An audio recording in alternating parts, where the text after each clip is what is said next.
नमस्कार बच्चों, आज के इस वीडियो में हम सिंक्रोनस मशीन ऑफ इनफाइनाइट बस बार का एनालिसिस करेंगे। मीन्स जब हम डिस्कशन करते हैं अपने सिंक्रोनस मशीन का, जब वो पैरेलली कनेक्टेड होते हैं नॉर्मली, तो पैरेलल कनेक्शन में दो ऑपरेशंस हमारे पास, दो पॉसिबिलिटीज क्रिएट होती है। पहले पॉसिबिलिटी होती है एक इनकमिंग ऑल्टरनेटर एक रनिंग ऑल्टरनेटर के साथ में पैरेलली कनेक्टेड हो, और ये सभी ऑल्टरनेटर समहाउ उसी इनफाइनाइट बस बार से कनेक्टेड होते हैं, उसी को अपनी सप्लाई ड्रिवन करते हैं, उसी को अपनी सप्लाई देते हैं। तो इनफाइनाइट बस बार सबसे पहले हम समझेंगे होता क्या है। तो ऐसे समझिए, एक ऐसा सप्लाई सिस्टम जिसमें large number of synchronous machine parallelly connected होते हैं, दैट इज कॉल्ड इनफाइनाइट बस बार।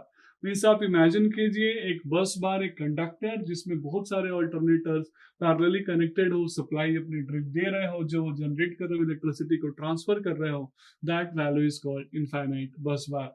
अब यहाँ सबसे पहले हम समझेंगे कि एक इनफाइनाइट बस बार की क्या कुछ आइडियल कैरेक्टरिस्टिक्स होने चाहिए। तो यस, वो कैरेक्टरिस्टिक समहाउ मैंडेटरी है। सबसे पहला, उस इनफाइनाइट बस बार के जो टर्मिनल वोल्टेज है वो हमेशा कांस्टेंट होना चाहिए।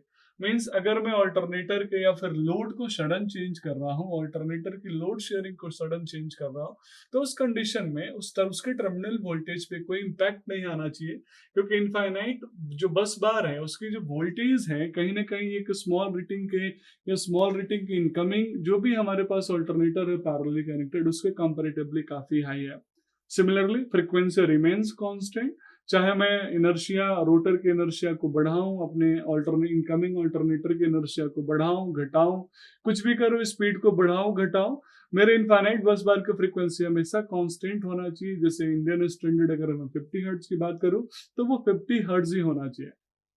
अगर अगले कैरेक्टरिस्टिक्स की बात करूं तो सिंक्रोनस इंपेडेंस की वैल्यू स्मॉल होना चाहिए, क्योंकि यहाँ पे मल्टीपल अल्टरनेटर्स को, लार्ज नंबर ऑफ अल्टरनेटर्स को हम पैरेलल में कनेक्ट करते हैं बच्चों, इसीलिए हम मानते हैं कि सिंक्रोनस इंपेडेंस की वैल्यू समहाउ स्मॉल होनी चाहिए। जितनी स्मॉल होगी, हम ऑलरेडी शॉर्ट सर्किट रेशियो और बहुत सारे एनालिसिस कर चुके हैं कि जब इंपेडेंस की वैल्यू स्मॉल होगी तो कैसे स्टेबिलिटी पे उसका इफेक्ट पड़ेगा।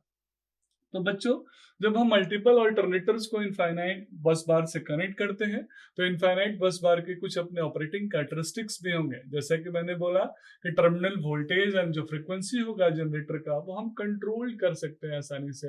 ये पहले कैरेक्टरिस्टिक्स हमारे पास फिजिबिलिटी होने चाहिए। सिमिलरली जो गवर्नर का सेट पॉइंट है, जहां से मैं अपने रिएक्टिव पावर को, एक्टिव पावर को कंट्रोल कर सकता हूँ, तो मैं मेंशन कर सकता हूँ the governor set point of alternator control the real power supplied by the alternator to infinite bus. अगर नहीं कंट्रोल कर पाएंगे हम रियल पावर को, तो एग्जैक्टली कस्टमर का जो लोड है, जो एक्चुअल में रियल पावर वो उसको ले रहा है, कंज्यूम कर रहा है, उसको फुलफिल करना हमारे लिए थोड़ा सा मुश्किल हो जाएगा।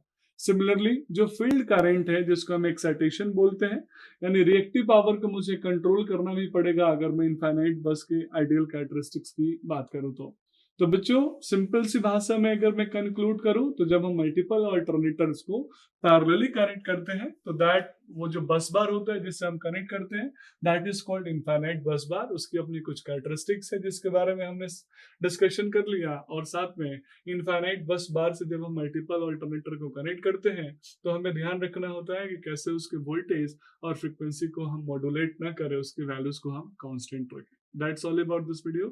Thank you so much.